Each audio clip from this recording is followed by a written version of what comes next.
Relax, friends, my conscience is clear. It's not because you were talking to the boss the other day, said a peasant who had noticed Sonia's glances at a companion. Slyly, Yulian frowned and warned. Careful, Broskov. You don't know what you're saying. These people are not joking, and we all know who the boss's wife is. That she is a temptation, and her husband is a wimp. Everyone in the village knows. Broskov joked. The peasants began to make disparaging comments about Norobod's daughter-in-law, and Yulian, who already had a strong affection for her, suffered a great disappointment. He became jealous. Even though he didn't love her, they had been seeing each other in secret since the harvest festival. After all, he was a lonely man in need of someone. His life was becoming more complicated by the day. A pang of remorse began to pound in his mind regarding Norobod, his son, and his morals. He was a man of principles. Sonia, a beautiful and provocative woman. In truth, he feared a confrontation with them because he harbored a certain guilt. He had given in to her charms, but he was willing to deny everything and distance himself from her forever. His firm decision calmed his mind. He left the plantation, determined to have a serious and definitive conversation with Sonia, or leave those people. Yulian wasn't the man to sustain a clandestine relationship. Sooner or later, once the euphoria had passed, having escaped the woman's charms, he would abandon the relationship because his principles prevailed. He felt guilty, yes, for being a man, a lonely man who needed a woman, but Sonia wasn't the kind of woman he needed. He would explain everything to his boss if necessary. With that in mind, he headed to the farm to meet Norobod. As he walked through the rye fields, he stopped to observe the golden ears of corn that reminded him of his little Mayra's head. The memory of her little face brought him joy, and, looking at the rich crop, he compared it to the simplicity of his own life. He thought aloud, "Poor little one, what a horrible family fate has delivered you from. Your wealth is your poverty." 12 Pyotr Alex Norobod. Norobod waited for Yulian, sitting in an old armchair in his office, where he dealt with the interests of his estate. He smoked a cigar and seemed good-natured, but his red eyes had large bags under both the upper and lower lids, betraying his excessive drinking and the nervous fever that constantly plagued him. His eyes were an indeterminate color, sometimes appearing grayish-blue, sometimes darker, depending on the amount of vodka he had consumed. Ingested, that afternoon, his eyes were a blue-gray hue. His expression expressed both fear and profound hatred. At times, he looked like a frightened child. In truth, Norobod was always on edge. It was crucial to find the right moment to approach him, or else any undertaking would be doomed to failure. His mood had changed markedly after the death of his little daughter, Sasha. Yulian entered the office slowly, expecting the worst. He didn't know his boss's intentions, but he was calm because he had no complaints about his work.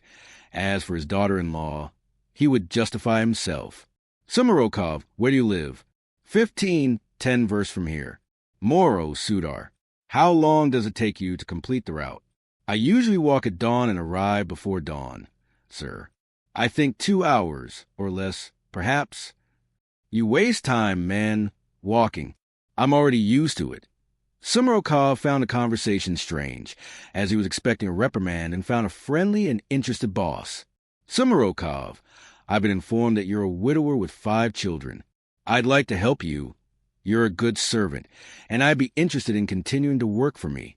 I'm offering you the izba near the paddock. Make the necessary repairs to the roof and the greenhouse, and it will be an excellent place to live." Yulian was somewhat startled by this unexpected order, and soon his thoughts turned to Mayra. No, he couldn't accept it. Every day she looked more like his cousin, even though their hair color was different. The grandparents might discover the relationship. What to do? "I thank you, Mr. Norobod, but don't worry about putting me in that izba, because the journey isn't that far and my children have already gotten used to my absence. Besides, I have a good maid who loves my children and cares for them as if she were their own mother." Norobod gave him a mischievous look. "You have a wife at home. Why, Sumarokov, she can accompany you. It's not Katienka that's stopping me. Sir, you understand. It's that I have the best memories of my Anachka, and for nothing in the world would I leave my izba where I was so happy and still am with my boys." At that moment, Norobod thought of his deceased daughter and understood the servant's point. His wife had kept Sasha's room intact since her tragic death, and he would almost always go there to stew in his remorse. Afterward, he would get drunk and spend hours there, looking at her clothes, her rag dolls, and the ribbons that adorned their braids. His Sasha was so kind and beautiful. How he had dared to beat her! At the memory of this, his nervous fever returned, and he trembled and burned, turning red and strange. Seeing him trembling and red, Sumarokov asked him, "T, what's wrong, sir? Do you want me to call Mrs. Norobodvisky?" "Yes, call her."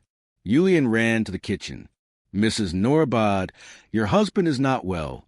Come on." Sonia had seen him before, and soon learned what had happened. Both women entered the office, bringing him a hot drink to calm him down. This happened frequently, and there was no medicine that could improve it.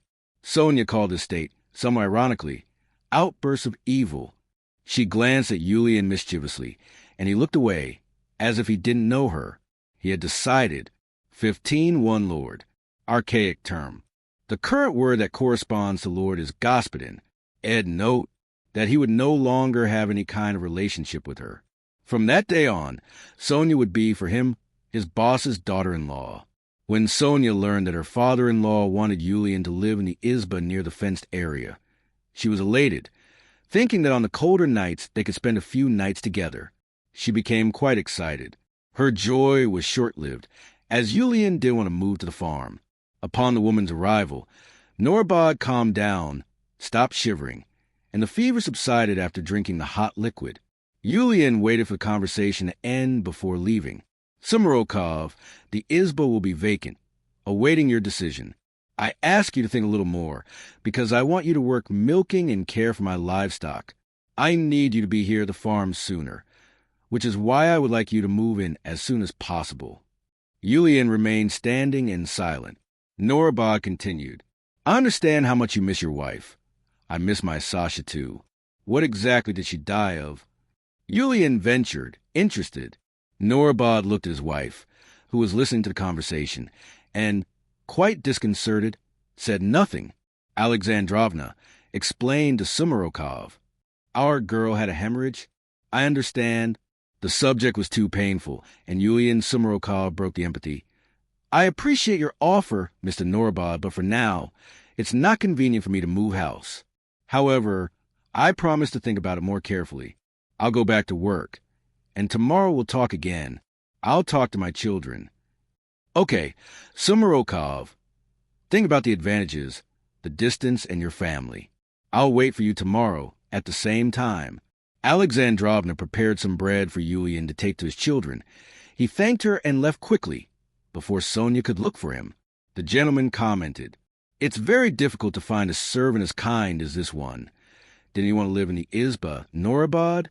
It's the memories of his dead that keep him from coming. Illusions we create, like our own woman. The dead live in their mansion, and when they return, they only serve to deceive us, because they never really return. He will eventually define himself. Tomorrow I'll take him from the rye fields and put him to work repairing the roof of his new home. He'll eventually lose his composure." All this deference to an employee increased Sergei's jealousy. Yulian, without knowing it, had gained a dangerous enemy. There were 2 serious inconveniences that prevented Yulian from moving to the izba of the enclosure, Mayra and Sonia. The second would give him no peace, and the first was the fear of people discovering that she was a granddaughter who had been abandoned by Norobodvisk. Many mysteries surrounded the Norobod farm with the appearance of Sasha's ghost, and absurd comments circulated. They said that the peasant who had caused Norobod's daughter's misfortune had also disappeared after the girl's death, and no one had known his whereabouts. Others said he had been burned alive. Many peasants had seen Sasha talking to him, but they never mentioned his name and made a point of forgetting the matter, fearing revenge from Norobod, who harbored a mortal hatred for the unknown boy for having sullied his honor. In his mind, Norobod tried to shift the blame onto his poor granddaughter's father. Yulian worked all day, thinking, anxious to get home and talk to his children, forget those creatures, and, within the simplicity of their environment, find the joy and affection of their boys. 13A proposal to think about. Katienka and Sumarokov took turns, so when one arrived, the other left. Sometimes Sumarokov was late, but she lived close to his house, and things worked out as best they could. Sumarokov came home, and Katienka sensed he was worried because he hadn't played with her children. The two respected each other, and, fighting side by side, they became great friends. She grew attached to the children, as if they were part of the family. "What's the matter, Mr. Sumarokov? Is there something wrong at work?" "No. Katienka, I've just been invited to live at the Norobod farm, and I'm undecided." Little Mayra, seeing her father arrive, jumped into his arms and kissed him. "Papacha, Papacha, Mayra Matuchko." It was this beautiful, sweet child who made him suffer. If it weren't for kinship and fear, he wouldn't hesitate to move to the farm immediately, because he and his children would be secure. "What's stopping you from going, Mr. Sumarokov? Isn't it the dream of every peasant who doesn't yet have his own home?" "Yes, Katienka, but before I make a decision, I must talk to my children. I can't leave them alone, even if they're closer to me." "Why do you say that? Don't you want me to go?" Katienka's tone was humble and sincere, and such loyalty gladdened Sumarokov's heart. "No, my good Katienka, we'll discuss this matter later. Since you seem determined to go, I promise to think things through before making my decision. Now go, it's very late." The girl hurriedly left, leaving the hot broth and the samovar on the stove. The cold nights were beginning, and the wind was whistling outside. The children were distracted, playing their favorite game of marbles, which kept them quiet until the next argument. Christian and Mayra played with the wooden blocks their father had prepared for them. They were still too young to watch their brother's games. Sumarokov ladled hot broth into bowls, a mixture of herbs, lamb, and a soft paste with which they soaked rye bread. He placed the bowls and bread he had received from Mrs. Norobod on the table and called to his children. "Come on, my boys." It was beautiful to see them seated, each one in their place. Sumarokov looked at them lovingly and said, "Let's pray to God, because we have to decide something very serious." Yulian was a religious man, but he didn't like attending village masses. At home, he tried to maintain the same tradition as his Anna, praying with his children before meals. The man said, as always, a short prayer, but as sincere and big as his heart. "My God, protect our home and bless our food." The boys, accustomed to their father's few words, responded in chorus. "So be it." They began to drink the steaming broth. Yulin was becoming a young man. Of Arma's sons, he was the most responsible, and how he had grown. "Papacha, I'm curious." "By your face, I sense that what you're about to tell us is serious. So why don't you just tell us what's going on with you?" At the end of the meal, Sumarokov began to talk to them about what they had done during the day. Finally, after putting away their bowls, they sat down near the stove to warm themselves, and their father began to explain to them details of the life of the village moujiks, orienting them for the work ahead. "A moujik doesn't have many rights, nor do his children. I don't want them to grow up like me, without education. I want them to learn what the master's children know, and to own a piece of land." That was your mother's wish. It had been a long time since Yulian had mentioned the dead woman. Nicholas asked his father, "When will Mommy wake up? I want to see her." One. Yulian and Pavel answered almost together. "She won't wake up anymore. We already told you." Yulian brought Nicholas close to him and explained death and its effects to him, as he understood them, in simple, clear words. He concluded his brief explanation with eternal separation, because Christian and Mayra were not yet old enough to understand, and the mother they knew was Katienka. They heard Anna mentioned as someone unknown.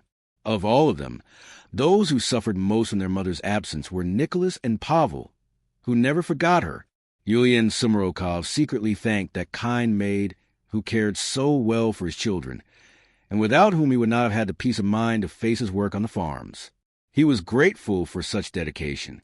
"Why, Papacha doesn't continue to stay with us?" asked Nikolai. His question took Yulian by surprise. "Well, she has to take care of her mother. Katienka has her family. She has a boyfriend." "Katienka doesn't have a boyfriend," Yulian, the eldest son, replied vehemently. "Pal, you still haven't told me what's going on," Pavel asked. "Yes, Pavel, you're right. Listen to me. We've been invited to live at Norobod farm. I have to give you the answer, and I need to make the right decision. Is it far, Papacha? Asked Nicolo, interested. Yes, Nicolo. It's a little far from here. Why don't we go, Papacha, since our mommy doesn't want to wake up? Niccolo said. It was a kind of joke they had invented to justify their mother's sudden death, which had left them deeply shocked. They harbored a glimmer of hope, even though they still thought she might wake up and return at some point. But time passed, and little by little, the past was erased. Yulian understood his son's conversation. He meant that it didn't matter if the house without Mom was here or far away. Since she never woke up anymore, his words moved him. Of all of them, Nicolau was the one who demonstrated the most intelligence and resourcefulness. He had an incredible presence of mind. Despite being quiet, he was a shrewd observer. Maybe there they can study like boys their age and find a better future, but it's up to me to make the decision. Does Katienka agree, Papacha? Asked Yulian, who was helping the maid with the small sheep farm and some dogs, which they kept in the backyard, in an attempt to increase the family income. I already talked to her when I left. Well, she didn't object. She seems willing to continue working. But how will you get back home in the afternoon? Sumarokov's eldest son had already accompanied his father, and knew the long distance his father traveled every day to reach his home. Work, which was impossible for Katienka. She would have to move, Yulian. Sumarokov replied, studying every possibility. He had thought about them all thoroughly. He had to give Norobod a definitive answer. But I'm afraid it won't work. Katienka cares for her mother. How could I leave her? Nicolau and Pavel began to pinch each other under the table, and Yulian called their attention. He wanted some peace and quiet to think about the situation. Ready, everyone to bed, he ordered, clapping his hands. Her children were obedient and soon went to bed. The house fell silent. After his children settled in, Yulian left the izba and looked up at the sky. It was a full moon. Calmly, he rolled a cigarette, lit it with difficulty, and began to smoke, but the wind quickly burned it away. He went inside to smoke more calmly. His house was somewhat comfortable, thanks to the adjustments he had gradually made, and his income barely covered the rent. They lived there thanks to a generous concession his former employer had granted him for services rendered. He was wealthy, didn't need the house, and had let him continue living there for a paltry rent. His home was close to the village. He feared any day he would be homeless and insecure again, though he never lacked for work. When winter came, Sumarokov took on other woodworking jobs, rare skills that granted him a certain independence, because he had never resigned himself to living in a county and receiving food and shelter in exchange for a salary. The difficult life he faced led him to accept Norobod's invitation. Everything would be easier for him, and yet he wanted to think things through. Now, without his Anachka, he had to think twice and very carefully before making a decision. It was his children's future. How he missed his wife. Yulian Sumarokov entered the izba and went to bed. He looked at his boys, who were already asleep. The two oldest were in one bed, Nicolau and Christian in another, and Mayra slept in her own little bed next to him. This kept them warm. Since Arma's death, he had been slow to fall asleep, and sometimes he woke in the middle of the night, sweating, as if he'd had a nightmare. He only calmed himself with prayers. That night, especially, he was sleepless, despite being tired. His eyes searched for his beloved wife, wanting to visualize her face, at least in his mind, but he could only see small slits illuminated by the moonlight. If Katienka decides to come live with us, for the sake of the children, I will agree to live on the Norobod farm. No one saw me when I met Mayra that night. Only my Anachka knew the secret of her birth. Who can discover it? The dead do not speak. We will move, and I will ask Norobod to grant my children the right to school. This is the only condition I will impose. Otherwise, we will not move, he mused. It seemed his thoughts were being helped, for he felt a gentle presence, as if a friendly hand caressed his forehead. He shivered, and immense happiness enveloped him. It was his Anachka coming to calm him. But the spirit's presence was so fleeting that when Sumarokov reached out to touch it, it vanished. Anna had indeed come, to help him resolve the delicate matter that would change everyone's fate. Yulian had felt the comfort of her presence. It seemed to him that her face was brushing against his. Thick, hot tears wet his face. He hugged his pillow as if it were his beloved wife and fell asleep, overcome with emotion, like a lovingly cuddled child. 14. Katienka. Sumarokov woke up refreshed and left for work, early in the morning, leaving his children asleep. He was at peace, because soon Katienka would come and take care of his house and children. This routine had been going on for 4 long years, that is, since his wife's departure. His older children knew the alphabet, could write and read, and could do math, but they needed to learn more. Arma had taught them many things, having been well educated by her parents. But what about the younger children and Mayra? Oh, he worried a lot. Most of the peasants' children remained uneducated. The bosses didn't bother to open a school on the farm, and once the boys began working the fields, they lost interest and became brutalized by living with the illiterate peasants, their superstitions and obsessions. He worried about Mayra and her future, wanting the best for his little girl. In the afternoon, before Katienka went home, he would talk to her. If she agreed to live with him on the farm, everything would be resolved. His decision was made, with only these 2 important details remaining. Light-hearted and happy to have found a solution, Yulian walked more quickly. He wanted to tell Norobod his answer. The wind and rain announced that the winter would be long and harsh. Field work would end. Snow would blanket the landscape in white, and most of the peasants would be out of work. Lucky for the peasant who worked in the milking shed. He had a guaranteed job. Norobod would hire him to tend his livestock, chop wood, and do general repairs to his home. When employees stopped work to eat, Norobod sent for him. Sumarokov, what decision have you made? My decision, Mr. Norobod, is already made. Norobod smoothed his mustache, lit a cigar, took a puff, and smiled satisfied, showing his teeth yellowed by too much smoking. Very well. I'll ask Sergel to provide wagons to move when you finish repairing the cabin. Don't delay, winter is coming soon. Mr. Norobod, first I have a request to make of you. Speak, Mudjikul. I will only move on one condition, the peasant ventured, looking firmly at his master. Norobod looked at him in alarm. Employees rarely demanded anything, but Sumarokov's case interested him. So with a somewhat ironic expression he asked, What? May my children study. Norobod, to Yulian's astonishment, burst out laughing. But, of course, Sumarokov, your children will have the same teachers as my granddaughter. Sumarokov was so happy that he extended his hand to Norobod in gratitude. After all, he wasn't as bad as the peasants in the countryside said. His heart was open. Thank you, Mr. Norobod. You won't regret it. I promise to repay you with my work and loyalty, as long as my children have the best. Having finished the arrangement, Sumarokov was about to leave when he remembered Katienka and turned around, turning on the heels of his boots. The last detail is my nanny's decision. Today I'll hear from her if she can come live with us and take care of the house.